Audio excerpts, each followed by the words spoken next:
श्रीलंका अपनी हिस्ट्री के सबसे बुरे फाइनेंशियल क्राइसिस से गुजर रहा है, ये बात तो आप सभी जानते होंगे। लेकिन एक डेवलप्ड कंट्री ग्रीस कुछ समय पहले ऐसी फाइनेंशियल क्राइसिस से गुजरा था।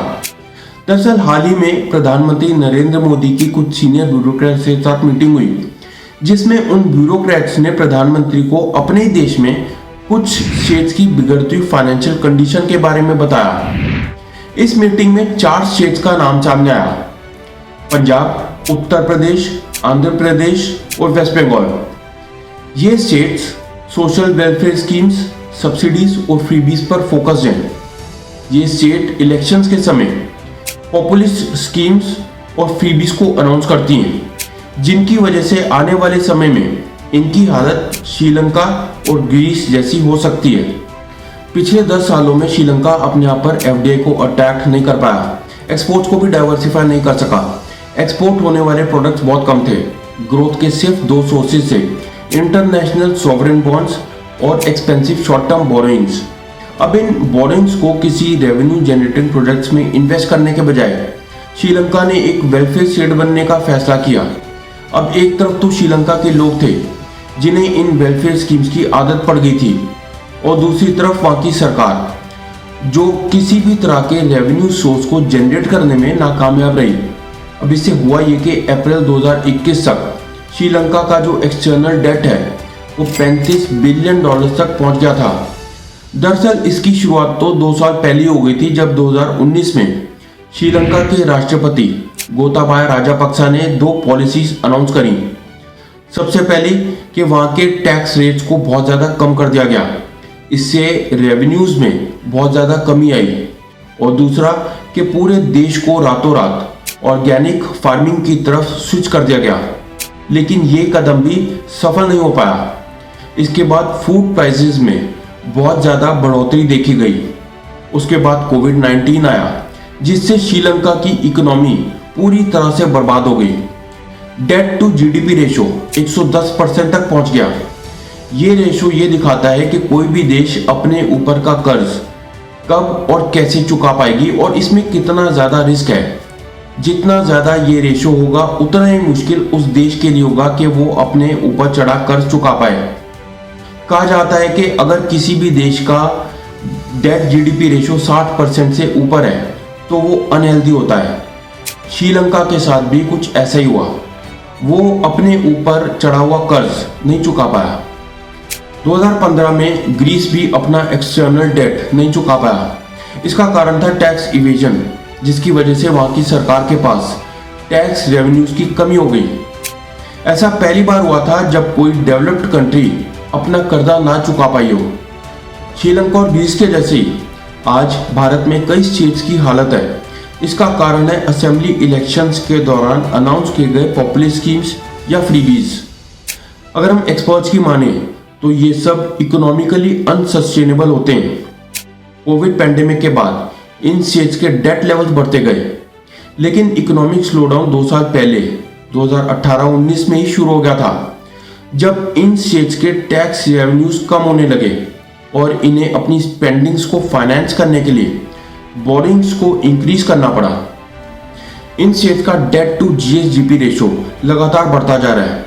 जीएसडीपी का मतलब होता है ग्रॉस स्टेट डोमेस्टिक प्रोडक्ट। ये रेशो दिखाता है कि कोई भी स्टेट अपने एक्सपेंडिचर्स को पूरा करने में कितनी सक्षम है। सीएजी या controller and auditor general state के फाइनेंसिस पर नजर रखता है। पिछले 5 सालों में इन स्टेट्स का जो इंटरेस्ट पेमेंट है वो रेवेन्यूज के मुकाबले में तेजी से बढ़ रहा है। इसका परिणाम ये है कि ये स्टेट्स डेट ट्रैप में फंस चुकी हैं। अगर हम बात करें उन 4 राज्यों की, तो पंजाब में इलेक्शन से पहले आम आदमी पार्टी ने 2 वादे करे थे कि अगर वो सत्ता में आते हैं तो वो 300 यूनिट मुफ्त बिजली देंगे और हर महिला को हर महीने 1000 रुपये देंगे। अब इस कदम से पंजाब को हर साल 20,000 करोड़ रुपए का नुकसान होना तो तय है। पिछले 5 सालों में पंजाब का जो आउटस्टैंडिंग डेट है वो बढ़कर 2.82 लाख करोड़ रुपए का हो चुका है। अगर हम बात करें डेट टू जीएसडीपी रेशो की, तो पंजाब के लिए वो 53% है, जो भारत की किसी भी स्टेट से सबसे ज़्यादा है। अब हम बात करते हैं उत्तर प्रदेश की, जहां पर रूलिंग पार्टी बीजेपी ने मुफ्त एलपीजी सिलेंडर्स का वादा करा था। पिछले 5 सालों में उत्तर प्रदेश में इंटरेस्ट पेमेंट्स 6% से बढ़ी हैं, वही रेवेन्यूज सिर्फ 5% से। आंध्र प्रदेश में डेट टू जीएसडीपी रेशियो है 32.4% और आउटस्टैंडिंग डेट है 3.89 लाख करोड़। वेस्ट बंगाल में एक कृषक बंधु स्कीम के जरिए सरकार हर किसान को हर साल 6,000 रुपये देती है।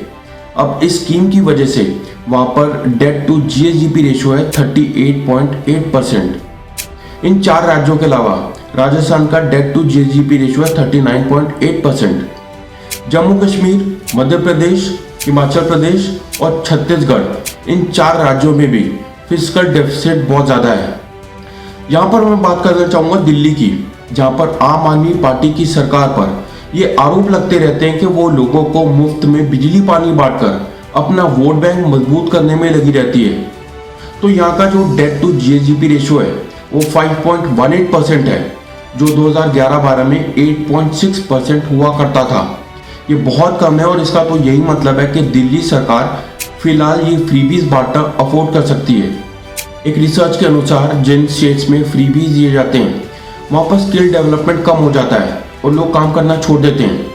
पिछले साल नवंबर में आरबीआई ने यह वार्निंग दी थी कि 18 स्टेट्स का डेट टू जीएसडीपी रेशियो बढ़कर 31.2% हो चुका है, जो 10 साल पहले तक 22.6% हुआ करता था। कई स्टेट्स की मार्केट बोरोइंग्स बढ़कर 63% ऑफ जीडीपी तक पहुंच चुकी हैं। अब हम बात करते हैं स्टेट्स के रेवेन्यू सोर्सेज और उनकी स्पेंडिंग्स की। हर स्टेट को सेंट्रल रेवेन्यू और जीएसटी का कुछ पोर्शन मिलता है। इसके अलावा सभी स्टेट्स के 4 मेन सोर्सेज ऑफ रेवेन्यू होते हैं: पेट्रोल पर वैट, अल्कोहल पर एक्साइज, प्रॉपर्टी सेल और मोटर व्हीकल रजिस्ट्रेशन। यहाँ से जो भी रेवेन्यू स्टेट्स के पास आता है वो हेल्थ, एजुकेशन और सोशल वेलफेयर स्कीम्स पर स्पेंड होता है। अब आखिर में सवाल उठता है कि किस तरह से इन स्टेट्स की फाइनेंशियल कंडीशन को इम्प्रूव किया जा सकता है। तो इसके लिए कुछ कदम उठाने होंगे, जैसे पब्लिक स्पेंडिंग की एफिशिएंसी पर ध्यान देना होगा, आउटकम डॉक्यूमेंटेशन को सही तरह से बनाना होगा, स्टेट स्पेसिफिक पॉलिसीज बनानी पड़ेंगी जिससे डेट टू जीएसडीपी रेशियो को कम किया जा सके। स्टेट वेलफेयर स्कीम्स को सही तरह से डिजाइन करना पड़ेगा ताकि एक्सचेकर पर ज़्यादा स्ट्रेस ना पड़े, क्योंकि अगर ऐसा हुआ तो इंफ्रास्ट्रक्चर के प्रोजेक्ट्स पर ज़्यादा इन्वेस्टमेंट नहीं हो पाएगा और अगर ऐसा हुआ तो जॉब क्रिएशन में कई तरह की रुकावटें आ सकती हैं। आज के बाद जब भी कोई पॉलिटिकल पार्टी इलेक्शंस के समय आपसे फ्रीबीज का वादा करे तो एक बार अपनी स्टेट का डेट टू जीएसडीपी रेशियो निकालकर ये जान लें कि क्या आपकी स्टेट इन फ्रीबीज को देना अफोर्ड करती भी है या नहीं।